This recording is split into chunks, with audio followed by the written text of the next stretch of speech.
Hello നമസ്കാരം. സന്തോഷ് കുമാർ. തിരുവനന്തപുരം സ്വദേശിയും quarry ഉടമയുമായ ദീപുവിനെ കഴുത്തറുത്ത് കൊലപ്പെടുത്തി സുഹൃത്തായ അമ്പിളി എന്ന ഷാജി, ഈരാറ്റുപേട്ട സ്വദേശി.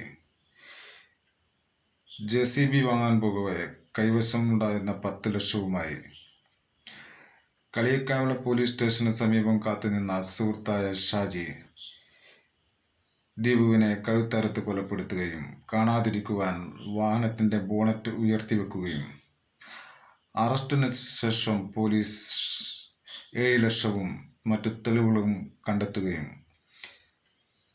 ദീപുവിനെ കൊലപ്പെടുത്തുവാൻ വേണ്ട സർജിക്കൽ ബ്ലേഡും ഗ്ലൗസും ക്ലോറോഫോമും പാറശാല മെഡിക്കൽ ഷോപ്പിൽ നിന്നും വാങ്ങി നൽകിയത് ഷാജിയുടെ സുഹൃത്തായ പാറശാല സ്വദേശി സുനിൽ.